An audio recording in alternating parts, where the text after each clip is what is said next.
প্রিয়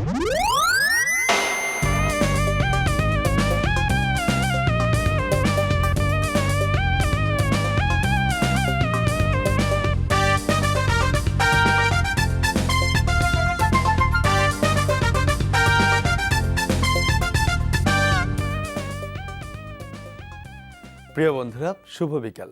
তোমাদের সবাইকে একটা প্রীতি ও শুভেচ্ছা জানিয়ে আমি আশিক শুরু করছি এনটিভির নিয়মিত আয়োজন ও তোমাদের সবার প্রিয় অনুষ্ঠান প্রাণ মিল্ক ক্যান্ডি কুইজ শো, জানার আছে বলার আছে। বন্ধুরা, অনুষ্ঠানের শুরুতেই তোমাদেরকে জানিয়ে দিচ্ছি নায়াগ্রা জলপ্রপাত সম্পর্কে কিছু তথ্য। নায়াগ্রা জলপ্রপাত যুক্তরাষ্ট্র কানাডার সীমান্তবর্তী অঞ্চলে অবস্থিত উত্তর আমেরিকার বৃহত্তম জলপ্রপাত। নায়াগ্রা নদীর মোহনা থেকে এর উৎপত্তি। এটি Canada falls, American falls, bridal veil falls নামে পৃথক তিনটি জলপ্রপাত নিয়ে গঠিত। এর গড় উচ্চতা 167 ফুট। এই প্রপাত থেকে প্রতি সেকেন্ডে প্রায় 6 লক্ষ গ্যালন পানি পতিত হয়। মূলত অষ্টাদশ শতক থেকে এটি পর্যটন এলাকা হিসেবে পরিচিতি পায়। প্রতি বছর প্রায় 30 মিলিয়ন পর্যটক নায়াগ্রা জলপ্রপাত ঘুরতে আসে। বন্ধুরা, আজকে আমাদের স্টুডিওতে উপস্থিত আছে সঙ্গীত শিল্পী জীবন চৌধুরী। অনুষ্ঠানে পুরোটা সময় জুড়ে তিনি আমাদের সাথেই থাকবেন। চলো তার সাথে কথা বলে আসি। ভাইয়া, কেমন আছেন? এই ভালো আছি। আপনার হাতে খড়ি ছিল সঙ্গীতে ছোটবেলা থেকেই। ছোটবেলা থেকে কিভাবে আপনি সঙ্গীতের সঙ্গে যুক্ত হলেন? ছোটবেলায় হাতে খড়ি বললে ভুল হবে। আসলে ছোটবেলায় আমার বাড়িটা নাটোরের এক গ্রামের মধ্যে, যার কারণে প্রচুর বাউলের আসর বসতো আমাদের ওইদিকে। আর এই বাউলের গান শুনতে শুনতে মানে কখন নিজেই গান গাবো, গান নিয়ে থাকবো, এই জিনিসটা মনের মধ্যে চলে এসে বুঝতে পারিনি। ছোটবেলায় ভালো লাগাটা তৈরি হয়ে গেছিল। ভালো লাগা থেকে গানের প্রতি ভালোবাসা। তো সেই ভালোবাসার টানে আপনি অনার্স করেছেন সঙ্গীতের উপর কবি নজরুল বিশ্ববিদ্যালয় থেকে। তারপর দেশের গণ্ডি পেরিয়ে গিয়েছেন শান্তিনিকেতনে, বিশ্বভারতী বিশ্ববিদ্যালয় থেকে আপনি রবীন্দ্রসঙ্গীতের উপর মাস্টার্স করেছেন। শান্তিনিকেতনের সময়গুলো কেমন ছিল? শান্তিনিকেতনের সময় বলতে শান্তিনিকেতন অসাধারণ একটা মোহ। মানে শান্তিনিকেতনের প্রত্যেকটা জায়গায় রবীন্দ্রনাথ এত ভালোভাবে মিশে আছে, মানে ওটা একটা নেশা আর কি। আমি এই বাংলাদেশে তো এতদিন ছিলাম, কিন্তু 2 বছর শান্তিনিকেতনে ছিলাম, কিন্তু প্রচন্ড মিস করি। এই যে এখন পৌষ মেলা চলছে, মানে আনবিলিভেবল, 1 মাস যাবৎ মেলা চলবে, দুর্দান্ত কিছু মজা। আর রবীন্দ্রনাথের গান, মানে সারাদিন সকাল থেকে ক্লাস করতাম, তারপরে এই আমার দিদি ছিলেন স্বস্তিকা মুখোপাধ্যায়, ওনার কাছে গান গাইতে যেতাম। সৌগত দা, ওনার কাছে গান শিখতে যেতাম। আরও যারা দাদা দিদি ছিলেন, ওখানে শিক্ষকদের দাদা দিদি বলা হয়, তো যারা ছিলেন খুব আন্তরিক। আর মানে সব মিলিয়ে একটা রাবীন্দ্রিক পরিবেশ আর একটা উদ্দামতা, মানে প্রাণ চাঞ্চল্য শান্তিনিকেতন, এটা অসাধারণ। বাহ, শুনে খুবই ভালো লাগলো।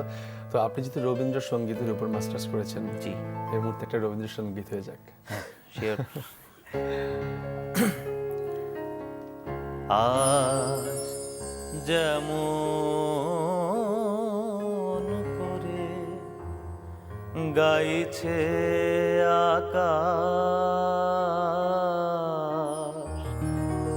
তেমনি করে গাও গো।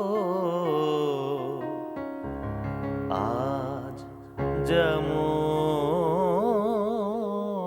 করে,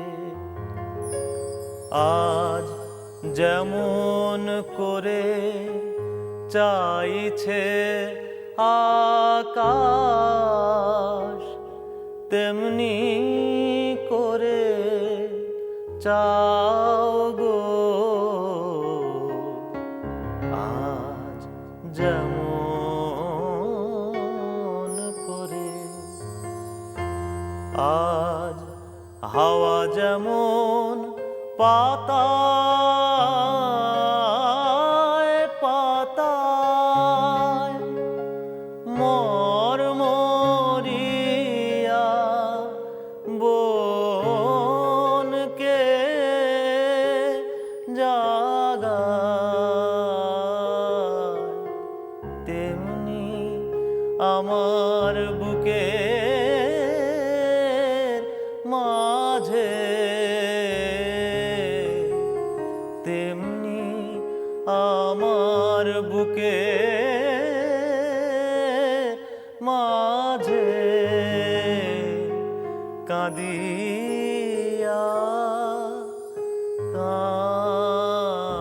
কাঁদাও গো। আজ যেমন করে। সুন্দর। আমি মুগ্ধ হয়ে শুনছিলাম আপনার রবীন্দ্রসঙ্গীত। আমার মনে হয় দর্শকরাও মুগ্ধ হয়ে শুনছিল।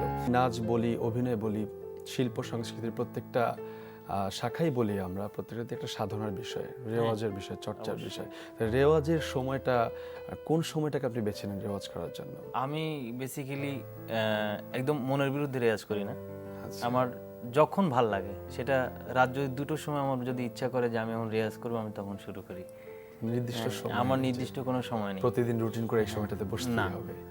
অবশ্যই যদিও সেটা করা উচিত, প্রত্যেকটা সঙ্গীত শিক্ষার্থী এবং যারা গান করে তাদের সবার করা উচিত, বাট আমার এইরকমই, আমি বরাবরই।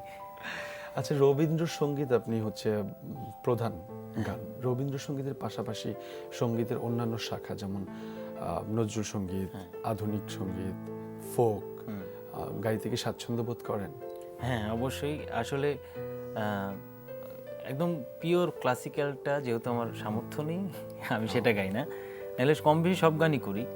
তবে রবীন্দ্রসঙ্গীতে ডিগ্রি অর্জন করেছি, আর বাউল দিয়ে যেহেতু আমার একদম শুরুতে ভালো লাগাটা ভালো তৈরি হয়েছিল লাগাটা, বাউল হ্যাঁ। গান শুনে। আর সেহেতু আমি বাউলটা গাই, ওটা আমার একদম প্রাণে আছে। আচ্ছা, আপনার ছাড়বো না আপনাকে এভাবেই, শুনবো। তবে তার আগে একজন বন্ধু ফোনে অপেক্ষা করছে, তার ফোনটা নিয়ে আসি। হ্যালো বন্ধু। আমি উপমা, উপমা, কোন ক্লাসে পড়ছো? ক্লাস 10। ক্লাস 10-এ পড়ছো। উপমা, কোন বিভাগ থেকে প্রশ্ন করব? জানা অজানা। জানা অজানা থেকে উপমার জন্য প্রশ্ন করব। উপমা, তোমার জন্য জানা অজানা থেকে প্রথম প্রশ্ন হচ্ছে, বাংলাদেশ সংবাদ সংস্থার প্রতিষ্ঠাকালীন সম্পাদক কে? অপশন ক ফয়েজ আহমেদ, অপশন খ কামাল লোহানী, অপশন গ ABM মুসা। ঝটপট উত্তর দিতে হবে। ফয়েজ আহমেদ। অপশন ক ফয়েজ আহমেদ, উত্তরটি নিলাম এবং উত্তর একদম সঠিক হয়েছে। দ্বিতীয় প্রশ্নে যাচ্ছি। অর্থ মন্ত্রণালয়ের কয়টি বিভাগ আছে? অপশন ক 6টি, অপশন খ 4টি, অপশন গ 3টি। এটাও ঝটপট উত্তর দিয়ে দাও। 4টি। অপশন খ 4টি, উত্তরটি নিলাম কিন্তু দুঃখিত, উত্তরটি ভুল। সঠিক উত্তর হচ্ছে অপশন গ 3টি। অর্থ বিভাগ, অভ্যন্তরীণ সম্পদ বিভাগ এবং অর্থনৈতিক সম্পর্ক বিভাগ। ভাইয়া, আরো একটি ফোন নিয়ে নিচ্ছি, তারপর আপনার সঙ্গে আবারও কথা বলবো। হ্যালো বন্ধু। হ্যালো ভাই, আমি সাদিয়া। সাদিয়া। সাদিয়া, কোন ক্লাসে পড়ছো? হ্যাঁ, ক্লাস 9-এ। ক্লাস 9-এ। সাদিয়া, কোন বিভাগ থেকে প্রশ্ন করব? ভাষা ও ব্যাকরণ। ভাষা ও ব্যাকরণ থেকে সাদিয়ার জন্য প্রশ্ন করব। ঠিক আছে সাদিয়া, তোমার জন্য প্রথম প্রশ্ন হচ্ছে, বাংলা ভাষার একটি পার্শ্বিক ধ্বনিমূল। অপশন ক ল, অপশন খ ব, অপশন গ দ। ভাই, অপশন ক ল। অপশন ক ল, উত্তরটি নিলাম, উত্তর একদম সঠিক হয়েছে। যাচ্ছি দ্বিতীয় প্রশ্নে। বিশ্বের প্রাচীনতম বৈয়াকরণ কে? অপশন ক প্যানিনি, অপশন খ অ্যারিস্টটল, অপশন গ ভাস্করাচার্য। ভাই, অপশন ক পানিনি। অপশন ক পানিনি, উত্তর নিলাম এবং উত্তরটি একদম সঠিক হয়েছে। অভিনন্দন তোমাকে। পানিনি খ্রিস্টের জন্মের প্রায় 700 বছর আগে সংস্কৃত ভাষার ব্যাকরণ রচনা করেন। আমরা কি তৃতীয় প্রশ্নে যাব? ভাই, না, যাব না। অনেক অনেক অভিনন্দন তোমাকে, তুমি পেয়ে গেলে 1000 টাকা সমমূল্যের বই। হ্যালো বন্ধু। হ্যালো ভাই, আমি সিলভি। সিলভি। সিলভি, কোন ক্লাসে পড়ছো? ক্লাস 8। ক্লাস 8-এ। তাহলে ঝটপট ছবিটি দেখো আর উত্তরটি দিয়ে দাও। অস্ট্রেলিয়ার এই ক্রিকেট বোলারের নাম বলো। অপশন ক জশ হ্যাজলোড, অপশন খ মিচেল স্টার্ক, অপশন গ নাথান লায়ন। ভাইয়া, অপশন খ মিচেল স্টার্ক। অপশন খ মিচেল স্টার্ক, উত্তরটি নিলাম কিন্তু ভাইয়া উত্তরটি ভুল। সঠিক উত্তর হচ্ছে অপশন ক জশ হ্যাজলোড। ভাই, আমরা আরো একটি ফোন নিয়ে নিচ্ছি। হ্যালো বন্ধু। হ্যাঁ ভাইয়া, আমি ইমাদ। ইমাদ। ইমা। ইমা। ইমা, কোন ক্লাসে পড়ছো? ভাইয়া, ক্লাস 9-এ। ক্লাস 9-এ। ইমা, কোন বিভাগ থেকে প্রশ্ন করব? ভাইয়া, ভাষা ও ব্যাকরণ। ভাষা ও ব্যাকরণ। ইমা। ইমা, তোমার জন্য প্রথম প্রশ্ন।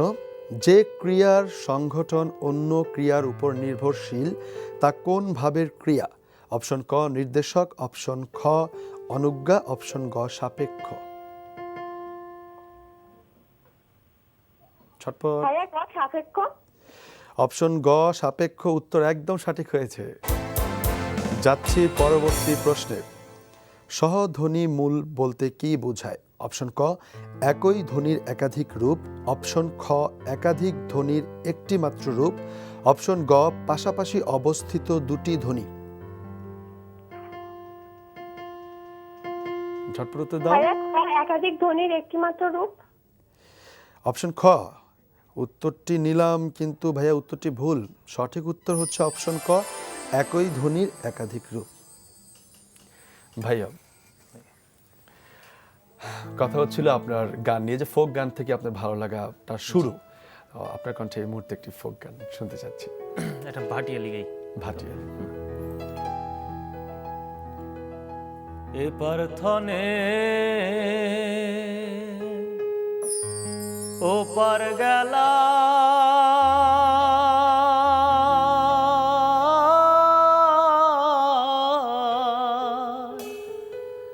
আইজো ফিরলায় না,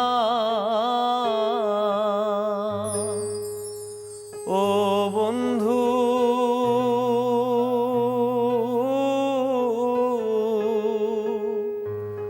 কই রইলা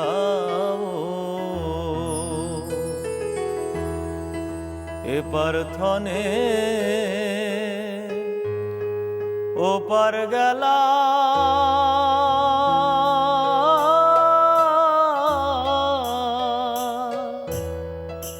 আইজো ফিরলায় না,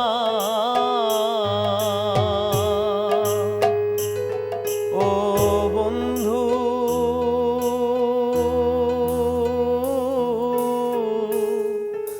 কই রইলা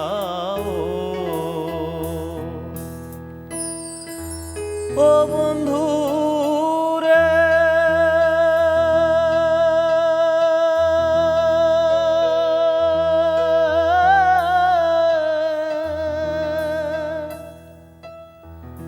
অনেকের অনেক আছে,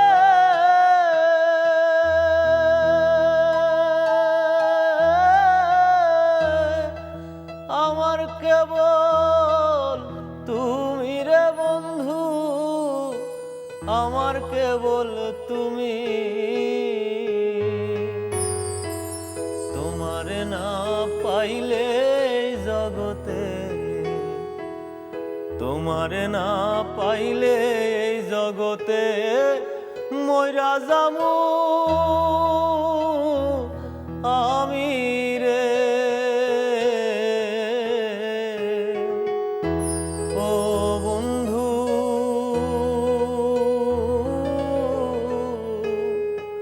কই রইলা ও বন্ধু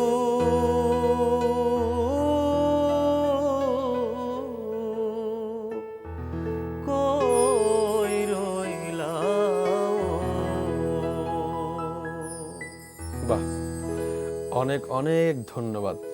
আসলে গান এমন একটা বিষয় যে আত্মাকে পরিশুদ্ধ করে। একদম মাটির গন্ধ আপনার এই গানটার মধ্যে, আমাদের গান ভাটিয়ালি গান। হ্যাঁ, তো ভাইয়া গান নিয়ে আপনার পরিকল্পনাটা কি?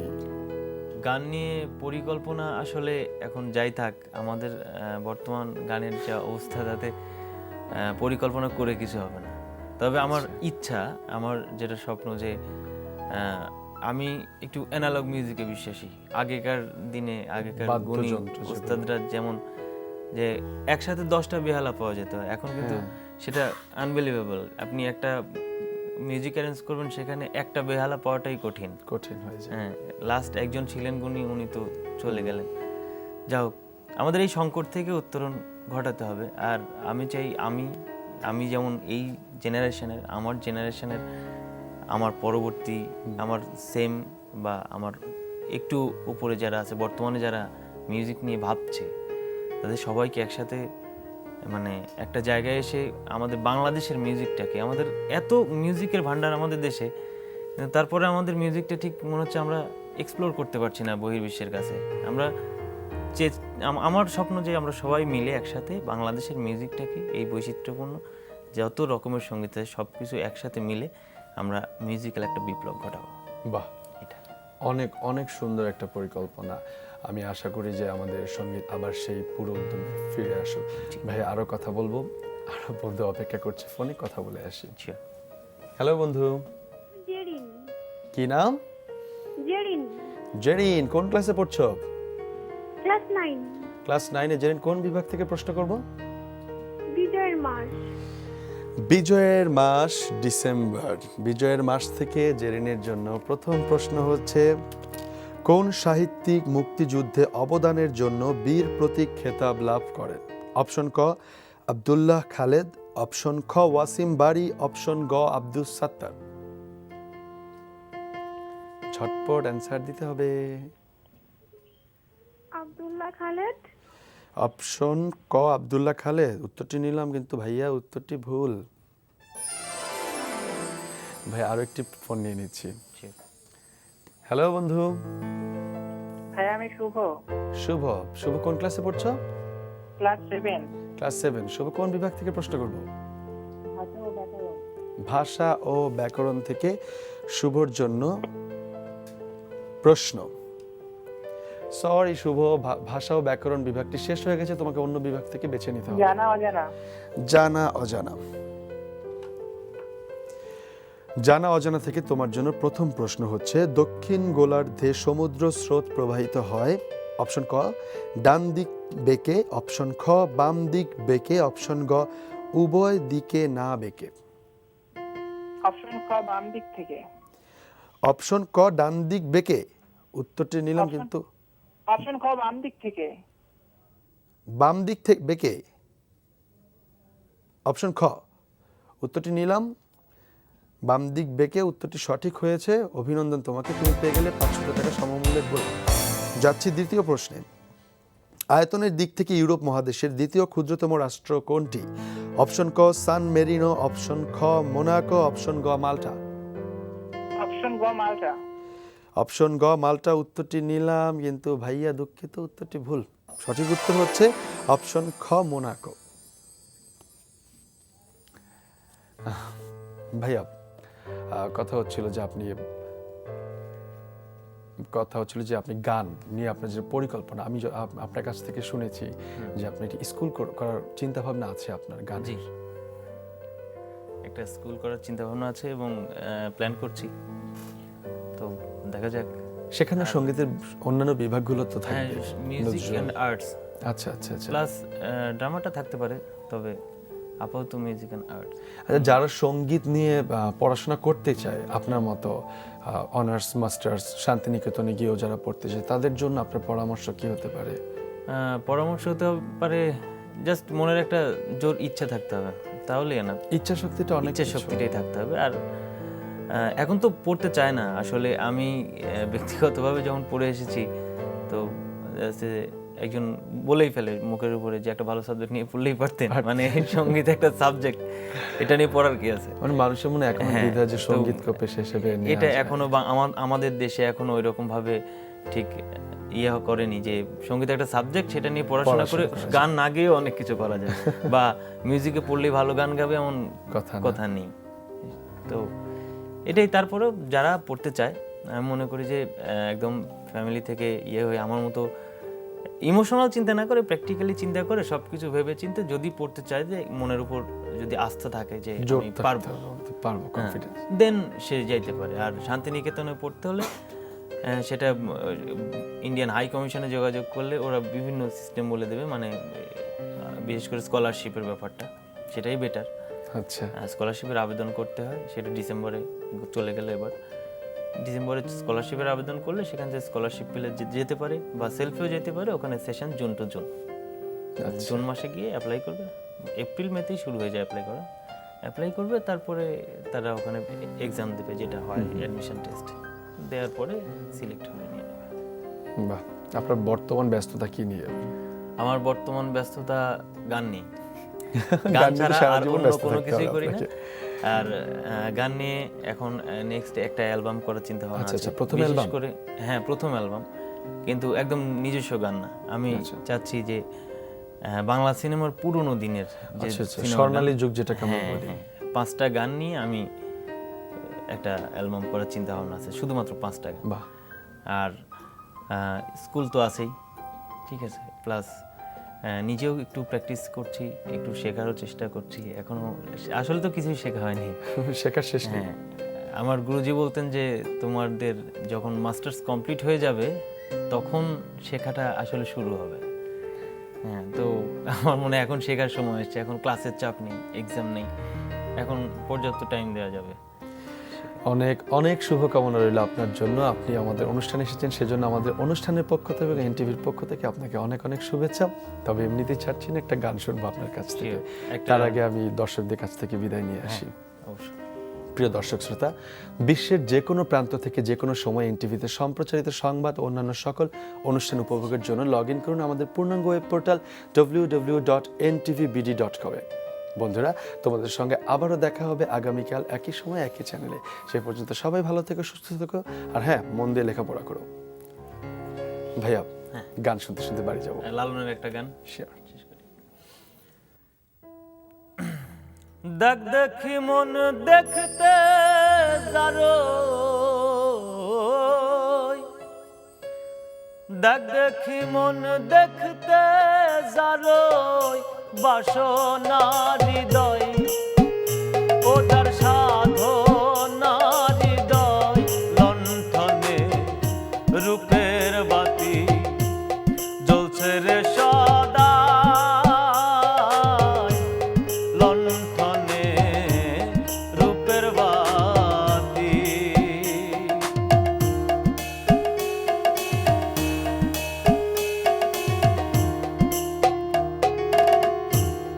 যেদিন বাতি নিভে যাবে, ভবের শহর আন্ধার হবে।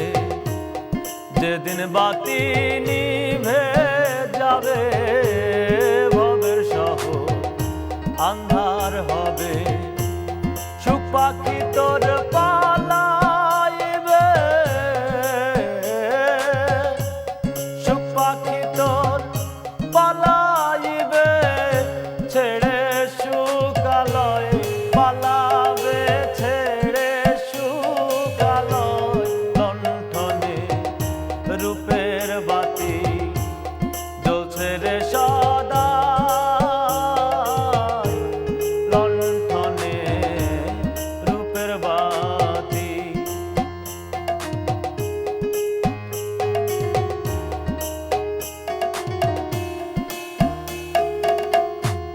সিরাজশাই বলে রে লালন, স্বরূপে তুই দে রে নয়ন।